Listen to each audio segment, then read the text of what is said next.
Motivational speaker Vivek Bindra इन दिनों काफी चर्चा में है। वजह है दूसरे मोटिवेशनल स्पीकर संदीप माहेश्वरी के साथ उनका विवाद और पत्नी के साथ मारपीट के आरोप। लेकिन विवेक बिंद्रा आखिर हैं कौन, ये कैसे चर्चा में आए और कहां से इन्होंने शोहरत की शुरुआत की, चलिए बताते हैं। विवेक बिंद्रा अपने परिचय में खुद को मोटिवेशनल स्पीकर, लीडरशिप कंसल्टेंट और बिजनेस कोच बताते हैं। बड़ा बिजनेस प्राइवेट लिमिटेड एक कंपनी है, उसके सीईओ हैं विवेक बिंद्रा। आज उन्हें विवेक बिंद्रा की कहानी को जानते हैं। डॉक्टर विवेक बिंद्रा का जन्म 5 अप्रैल 1978 को लखनऊ में हुआ। विवेक जब 2.5 साल के थे तभी उनके पिता की मृत्यु हो गई। मां ने दूसरी शादी कर ली। बचपन रिश्तेदारों के पास बीता, फिर दिल्ली आ गए और सेंट जेवियर से 10वीं और 12वीं की पढ़ाई की। स्कूल के समय से ही पार्ट टाइम बिजनेस भी शुरू कर दिया था। 16-17 साल की उम्र में कॉलोनी में बच्चों को ट्यूशन पढ़ाने लगे थे। फुटपाथ पर डिक्शनरी भी बिछी। राइटर शिव खेड़ा की मोटिवेशनल किताब यू कैन विन से विवेक बिंद्रा काफी प्रभावित रहे। इसे ही पढ़कर उन्होंने फैसला किया कि बिजनेस और इंस्पिरेशन के फील्ड में ही कुछ करना है। गेम्स से भी उन्हें काफी इंस्पिरेशन मिलती रही है। हारने के बाद दोबारा उठ खड़े होने की काबिलियत से काफी प्रेरित थे विवेक। 2001 में सेंट जेवियर्स कॉलेज दिल्ली से बीबीए की। बीबीए के बाद लंदन की university of east London business school में भी एडमिशन हो गया था, लेकिन पैसों की तंगी की वजह से नहीं जा पाए। फिर अमेठी कॉलेज नोएडा से 2005 में एमबीए किया। उन्होंने देखा कि उनके जैसे और लोग इसी तरह से परेशान, और इसे ही उन्होंने आगे जाकर अपना मिशन बनाया। पढ़ाई के दौरान 2004 में उनके प्रोफेसर ने उन्हें पढ़ने के लिए भगवत गीता दी। वो उससे काफी प्रभावित हुए। विवेक बिंद्रा खुद भी गीता का अपने जीवन पर असर मानते दिखते हैं। पढ़ाई के बाद विवेक ने संन्यास वाला जीवन अपना लिया और इस्कॉन चले गए। 4 साल तक ब्रह्मचारी जीवन जिया, भिक्षा मांगी, सेवा की, शास्त्र पढ़ा। इस दौरान एक और रास्ता मिला। वो कई कॉर्पोरेट हाउसेस में जाकर गीता पर लेक्चर देने लगे।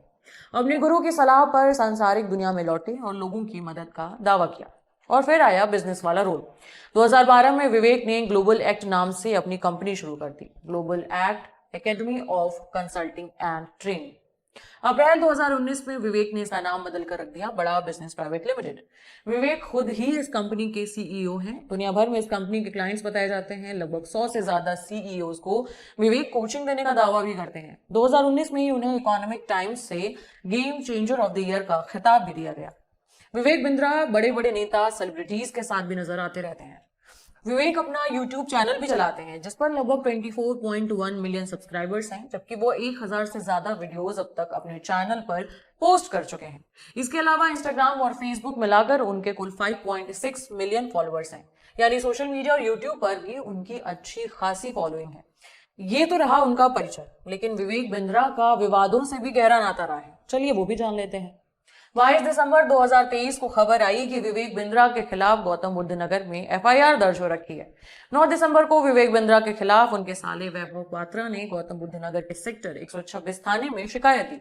आरोप लगाया कि विवेक बिंद्रा ने पत्नी के साथ गाली गलौज कर काफी मारपीट की। शिकायत के बाद विवेक बिंद्रा के खिलाफ 14 दिसंबर को एफआईआर दर्ज की गई। शिकायतकर्ता के मुताबिक उनकी बहन यानिका की शादी 6 दिसंबर 2023 को विवेक से हुई थी। अगले दिन 7 दिसंबर की सुबह विवेक बिंद्रा की अपनी मां से बहस हो रही थी और इस दौरान उनकी पत्नी ने जब बीच बचाव किया तो विवेक ने उनके साथ मारपीट की।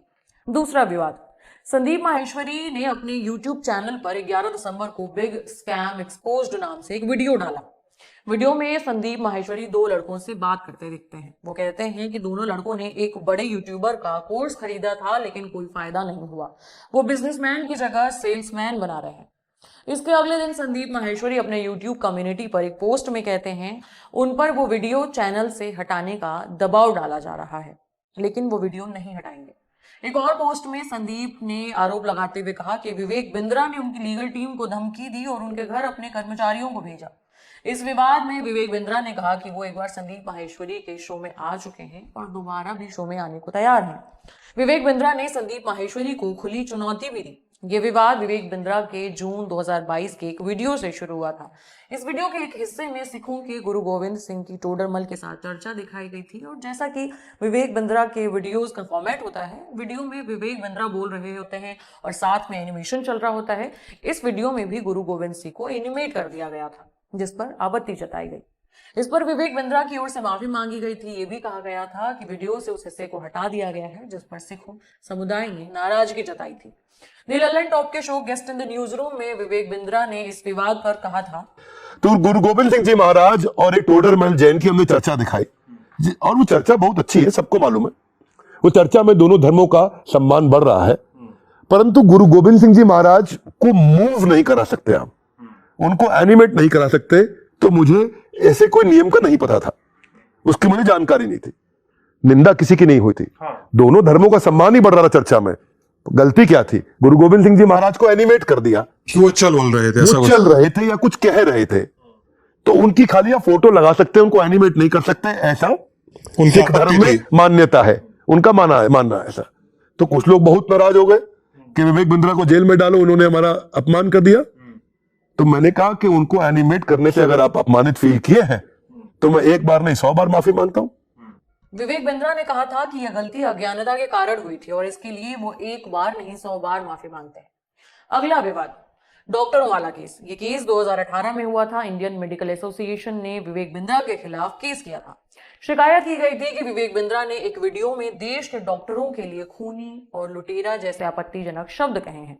इस वीडियो का टाइटल था इंडियन मेडिकल सिस्टम की असलियत, जो कि 29 दिसंबर 2017 को अपलोड किया गया था। एफआईआर में कहा गया कि विवेक बिंद्रा ने डॉक्टरों की पूरी कौम को बदनाम करने की कोशिश की है।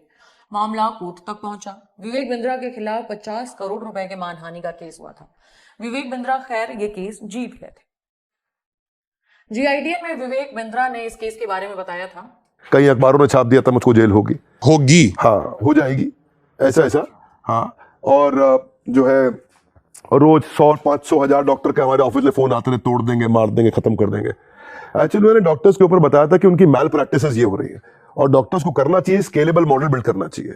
विवेक बिंद्रा के मुताबिक इस केस के फाइनल जजमेंट में लिखा गया था कि विवेक बिंद्रा के खिलाफ केस करना तो दूर, उन्हें समन भी नहीं कर सकते, ये लोकतंत्र की हत्या होगी। बिंद्रा ने बताया था कि इस केस में आईएमए से जज ने कहा था, विवेक बिंद्रा जैसे लोगों पर केस करना बंद कीजिए, अपनी बात रखना विवेक बिंद्रा के अधिकारों में है।